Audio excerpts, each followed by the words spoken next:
चलिए खबरों में आगे बढ़ेंगे। बात होगी जेजेपी की। जेजेपी को आज बैक टू बैक कई बड़े झटके। देवेंद्र बबली ने जेजेपी के सभी पदों और दायित्व से इस्तीफा दे दिया है। ये सिलसिला कल देर शाम से ही, जब से हम कह लें कि चुनावी शंखनाद हुआ, तब से ही शुरू हो गया था। पूर्व राज्य मंत्री और उकलाना विधायक अनूप धानक की ओर से सबसे पहले अपने पदों से इस्तीफा दिया गया। कल की हम बात करें, आज भी सिलसिला अब भी जारी है। देवेंद्र बबली भी अपने सभी पदों से इस्तीफा दे चुके हैं। विधायक ईश्वर सिंह ने तो पार्टी ही छोड़ दी है, पार्टी से किनारा कर लिया कि इस्तीफा प्राथमिक सदस्यता से दे दिया गया है। तो जेजेपी अध्यक्ष अजय चौटाला को इस्तीफे दे दिए गए हैं। इस्तीफे में निजी कारणों का हवाला दिया गया है। खबर यह है कि ईश्वर सिंह कांग्रेस में शामिल हो सकते हैं। कुमारी सैलजा की अगुवाई में कांग्रेस का हाथ थाम सकते हैं।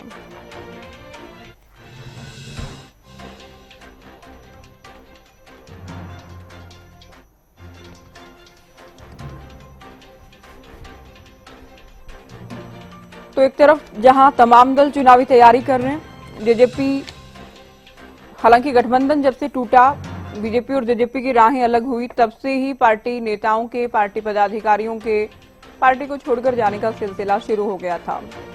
अब चूंकि चुनाव में करीब 1.5 महीने का समय, उससे भी कम बचा है, अब की हम बात करें, तो ऐसे में विधायक भी कहां किस पार्टी से टिकट लेना है, इस जुगत में जुट गए हैं। रामकरण काला की हम बात करें, पहले ही हरियाणा न्यूज पर खास बातचीत में कह चुके थे, कांग्रेस से टिकट के लिए प्रयास करेंगे, नहीं मिली तो निर्दलीय लड़ेंगे। जेजेपी प्रवक्ता अजय गुलिया हमारे साथ जुड़ गए हैं। अजय जी, क्या चल रहा है आपकी पार्टी में? बैक टू बैक इस्तीफों की झड़ी। नहीं, ज्योति, कोई ऐसी चीज तो नहीं है कि जो पब्लिक डोमेन में नहीं है, सबको पता है। देखिए, कुछ लोग हरियाणा प्रदेश की राजनीति का इतिहास अगर कोई समझेगा तो देखेगा कि चुनाव के दौरान लोग हरियाणा प्रदेश के अंदर बहुत से लोग राजनीतिक पार्टियां बदलते हैं। तो पिछली बार भी आपने देखा होगा, उससे पिछली बार भी और कभी से आप देखें। और मैं एक चीज कहना चाहूंगा, देखिए, कोई साथी छोड़ के जाता है तो पीड़ा होती है, लेकिन देखिए ये लोकतंत्र है, सभी को अपनी इच्छाओं के अनुसार राजनीतिक दल चुनने का या छोड़ने का अधिकार है। लेकिन मैं एक चीज जरूर कहना चाहूंगा कि ये जितने भी लोग हैं जो छोड़ करके गए हैं, ये इससे पहले एक अनूप धानक को छोड़ दे तो कोई भी विधायक भी नहीं था। जननायक जनता पार्टी के टिकट से इनको विधायक बनाया, और आज ये इनके राजनीतिक स्वार्थ हो सकता है हमारे यहाँ पूरे नहीं हो रहे होंगे। राजनीतिक जननायक जनता पार्टी को छोड़ करके ये लोग गए हैं। लेकिन मैं एक चीज जरूर क्या देना चाहता हूँ कि अभी टिकटें बंटने में भारतीय जनता पार्टी के और कांग्रेस के सीटों का बंटवारा होने, टिकट का ऐलान होने, फिर मैं आपको दिखाऊंगा कि कैसी नहीं, सारे ही विधायक ये कहते हैं अपने दम पर हम जीते हैं, ऐसा नहीं कि जेजेपी की टिकट पर हम जीत गए। और दूसरा ये आप कह रहे हैं कि चुनाव में ऐसा होता ही है, तो आपकी पार्टी के साथ ही ये क्यों हो रहा है? आपकी पार्टी के नेता ही दूसरे दलों की टिकट के लिए क्यों प्रयास कर रहे हैं? नहीं, जो मैं एक बात कह तो रहा हूँ कि एक बारी दूसरे दलों की टिकट का ऐलान होने दें, फिर दिखाऊं, फिर हरियाणा प्रदेश देखेगा कि किस प्रकार की भगदड़ दोनों राजनीतिक दलों में होने वाली है। तो ये तो फिर चॉइस तो नहीं है ना, आप लोग मजबूरी हो सकते हैं कि वहां भी नहीं मिला, बीजेपी में नहीं मिला, कांग्रेस में टिकट नहीं मिला, और इस बार तो पता नहीं वहां नहीं मिलने के बाद भी आप लोगों के पास आएंगे या नहीं। नहीं, ये तो समय तय करेगा। लेकिन मैं ये बता रहा हूँ कि देखिए, कोई साथी जाता है तो सीधी पीड़ा जरूर होती है, लेकिन जननायक जनता पार्टी का कार्यकर्ता पूरी मजबूती के साथ, पिछली बार भी ये नए लोग जब आए थे, कोई पूर्व में मंत्री नहीं था, कोई विधायक नहीं था, इनको भी जननायक जनता पार्टी के कार्यकर्ताओं ने विधायक बना करके, जननायक जनता पार्टी के विधायक बना करके विधानसभा में भेजने का काम किया था। और अब की बार भी जननायक जनता पार्टी का कार्यकर्ता उतनी मजबूती के साथ काम करते हुए और जननायक जनता पार्टी के प्रत्याशियों को जिताने का काम करेगा। आपके विरोधी ये कह रहे हैं कि कोई जनाधार, कोई वर्चस्व, कोई जमीन आप लोगों की बची नहीं है हरियाणा में। नहीं ज्योति जी, देखिए, राजनीति का नियम है, कोई विरोधी अपने विरोधी को ये कह सकता है कि ये तो बहुत मजबूत है, ये चुनाव में सीटें जीत करके आएंगे, ऐसा करेंगे। मैं भी किसी राजनीतिक विरोधी के लिए ऐसी बात नहीं कहूंगा। तो ये तो उनका काम है, उनका कर्तव्य बनता है, वो अपना कर्तव्य का पालन करें, हम अपने कर्तव्य का पालन करेंगे। जननायक जनता पार्टी का कार्यकर्ता पूरी मेहनत के साथ ज्योति जी काम करेगा और दोबारा से जैसे जिस प्रकार किसी विधायक पर आप आपको यकीन है कि पार्टी के साथ बचा रहेगा? क्योंकि हम दादा गौतम की बात करें, वो तो शुरुआत से ही मुखर थे। देवेंद्र बबली भी मंत्री पद मिला तब थोड़ा सुर उनके बदले थे, बाद में आज चूंकि सभी पदों से इस्तीफा दे चुके हैं। अनूप धानक का तो बिल्कुल ही अप्रत्याशित जिसे कहा जाएगा, पूरी तरह से वफादार अजय चौटाला परिवार के दिखते थे, राज्य मंत्री भी उन्हें बनाया गया था। ईश्वर सिंह भी सभी पदों से इस्तीफा दे चुके हैं, रामकरण काला भी इस्तीफा दे चुके हैं। जोगीराम सिहाग की बात करें, रामनिवास सुरजाखेड़ा की बात करें, वो तो खुलकर बीजेपी के साथ कहीं। तो क्या कोई विधायक पार्टी के पास बचेगा चुनाव आते आते, वोटिंग का दिन आते आते? देखिए ज्योति जी, मैं एक चीज स्पष्ट कर देना चाहता हूँ कि जननायक जनता पार्टी विधायकों की पार्टी ने, कार्यकर्ताओं की पार्टी, कार्यकर्ताओं ने विधायक बनाए, तो वो छोड़ गए हैं, वो उनकी बच्चों कार्यकर्ता दोबारा विधायक चुन देंगे। ये यहाँ पर एक आम साधारण परिवार के किसी भी बच्चे को जब जननायक जनता पार्टी टिकट दे करके, विधानसभा का टिकट दे करके भेजेगी, तो जननायक जनता पार्टी का प्रत्येक कार्यकर्ता पूरी मेहनत, ईमानदारी और लगन के साथ उसको विधायक बनाने का प्रयास करेगा और उसी दिन से उसको विधायक बनाने के प्रयास में जुट जाएगा। तो ये चुनाव के नतीजे आने दे, सबके सामने स्थिति स्पष्ट होगी। और मेरा ये मानना है कि जननायक जनता पार्टी जैसे कि 2019 में लोकसभा में अच्छा प्रदर्शन न करने के बावजूद 2024 में बहुत शानदार प्रदर्शन किया था। एक 10 महीने पुरानी पार्टी को 10 सीटें, 9 महीने पुरानी पार्टी को 10 सीटें लोगों ने जिता करके, तो ज्यादातर जो विधायक आपके बने, आप अनूप धानक की कह रहे, दूसरे भी कभी अपने अपने समय में विधायक पहले भी रहे, किसी ने अच्छा चुनाव कभी लड़ा, किसी को दूसरी पार्टी से टिकट नहीं मिला, रातों रात आपकी पार्टी में आए थे, चुनाव लड़ा और जीते, जिसमें दुष्यंत चौटाला और नैना चौटाला के अलावा हम बात करें जो विधायक बने, अनूप धानक को भी चलिए छोड़ दीजिए। तो इस बार तो उम्मीद या चांस भी कम लग रहे हैं अजय गुलिया जी, क्योंकि इनका साफ तौर पर ये कहना है कि जेजेपी का विरोध हो रहा है ग्राउंड पर, जिसके चलते पार्टी से किनारा कर रहे हैं। देखिए ज्योति जी, राजनीति संभावनाओं का खेल है।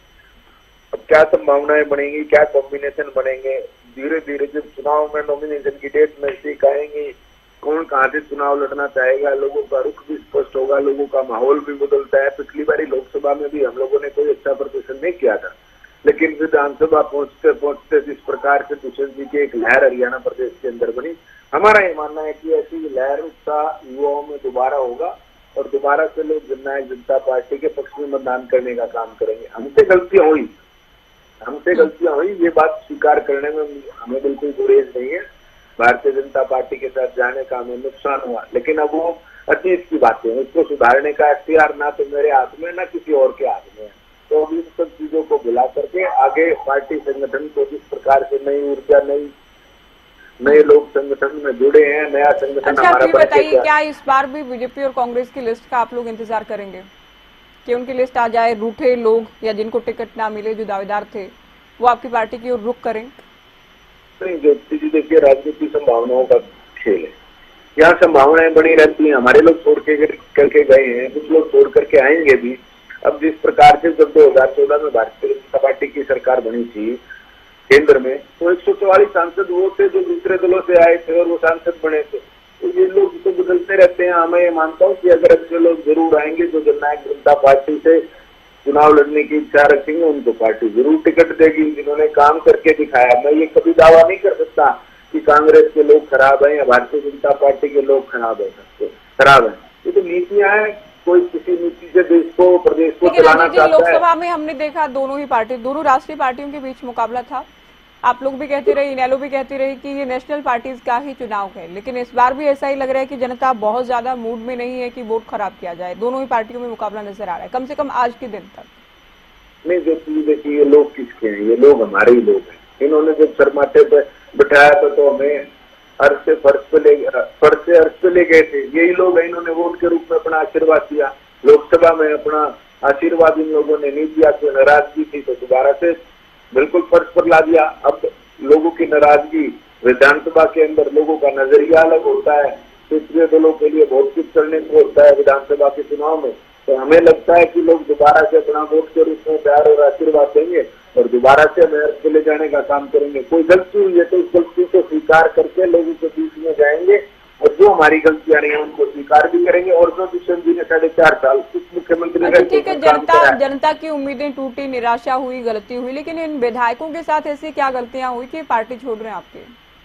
नहीं ज्योति जी, देखिए किसी व्यक्ति का राजनीतिक हित शायद यहाँ से बना होता हो। विधायक जो छोड़ करके गए हैं, इनकी जो राजनीतिक मंशाएं हैं वो उनको हो सकता है या लगता हो कि यहाँ पूरी नहीं होंगी, तो वो अपनी मंशाओं को पूरा करने के लिए किसी दूसरे दल का राजनीतिक दल का रुख कर रहे हैं। ये तो सबकी मंशाएं हैं, राजनीति में अपनी मंशाएं होती हैं, अपनी सोच होती है, अपनी महत्वाकांक्षाएं भी होती हैं, तो सबकी सोच है। और जो विधायक हैं वो संपर्क में हैं पार्टी हाईकमान के या फिर नहीं? क्योंकि सोशल मीडिया पर बहुत सारी बातें हो रही हैं, किस विधायक का रिजाइन टाइप हो रहा है, कौन सा विधायक का वो पार्टी छोड़कर जा रहा है। नहीं ज्योति जी, देखिए अब तो चुनावी समर का बिगुल बच चुका है। अब तो सबके सामने कोई ज्यादा दिन की बात नहीं है, सबके सामने आ जाएगा कि कौन किसके पक्ष में है, कौन किसके पक्ष में नहीं है। सारी चीजें पब्लिक डोमेन में आ जाएंगी, एक बार आ जाएंगी। जैसे आज 4 लोगों ने इस्तीफा दिया है, इन पर हम चर्चा कर रहे हैं। कुछ लोगों और नए ज्वाइन करेंगे, उन पर भी चर्चा करेंगे, जो लोग छोड़ करके जाएंगे उन पर भी चर्चा करेंगे। ये तो भविष्य के गर्भ में है। लेकिन मैं ये जरूर कहना चाहता हूँ कि युवा वर्ग निराश जरूर है पर हताश नहीं है। युवा वर्ग हताश नहीं है, उनको एक उम्मीद की किरण किशनजी में दिखाई देती है। जिस प्रकार से काम करने का प्रयास किया, देखिए पूरी तरह हम सफल नहीं हो पाए, हमने काम करने का प्रयास किया, पूरी तरह हम सफल नहीं हो पाए, तो हो सकता है उस चीज की निराशा कुछ लोगों में हो और उनको लेकर के उन्होंने निर्णय लिए हो। लेकिन हताश नहीं है जननायक जनता पार्टी का कार्यकर्ता, पूरी मजबूती के साथ। चलिए, आप कह रहे हैं कुछ लोग हमारी पार्टी में आएंगे तब भी चर्चा करेंगे, देखते हैं कि दिन कब आता है, कैसे आता है। बहुत शुक्रिया आपका, आप हमारे साथ जुड़े। अजय गुलिया को आप सुन रहे थे, इनका कहना है चुनाव में अक्सर ये होता है, लेकिन जो लगातार बैक टू बैक झटके लग रहे हैं, लोग छोड़कर जा रहे हैं, वो कम से कम जेजेपी के खेमे से ये खबरें सामने आ रही हैं। कोई बीजेपी का रुख कर रहा है, कोई कांग्रेस के टिकट के लिए प्रयास कर रहा है। तो 4 विधायक फटाफट एक बार फिर से आपको नाम बताते हैं। देवेंद्र बबली पहले भी मुखर नजर आते थे, हालांकि इनको पंचायत विभाग जरूर दिया गया था, जेजेपी कोटे से मंत्री ये बने थे, लेकिन जैसे ही गठबंधन टूटा एक बार फिर से पार्टी के खिलाफ खड़े नजर आते थे। इनकी ओर से भी पदों से इस्तीफा दे दिया गया है। ईश्वर सिंह की बात करें, प्राथमिक सदस्यता से इस्तीफा दे दिया गया है, जेजेपी छोड़ चुके हैं ईश्वर सिंह। अनूप धानक राज्य मंत्री रहे जेजेपी के कोटे से गठबंधन सरकार में, उकलाना से विधायक हैं, ये भी जेजेपी के पदों दायित्व से इस्तीफा दे चुके हैं। खबर ये है कि भारतीय जनता पार्टी का दामन थाम सकते हैं। रामकरण काला, जिनके बेटे पहले ही कांग्रेस में शामिल हो चुके हैं, कुछ पार्षदों को भी इन्होंने कांग्रेस में पहले ही शामिल करवाया था। भूपेंद्र हुड्डा से पिछले दिनों जींद में मुलाकात भी हुई थी, मई की हम बात करें, और हरियाणा न्यूज पर खास बातचीत में कह भी चुके थे कि वो किसी भी वक्त कांग्रेस में शामिल होने जा रहे हैं, कांग्रेस के टिकट के लिए प्रयास कर रहे हैं। कांग्रेस अगर टिकट नहीं देगी तो निर्दलीय भी लड़ेंगे, ये भी इनकी ओर से साफ तौर पर कहा गया था।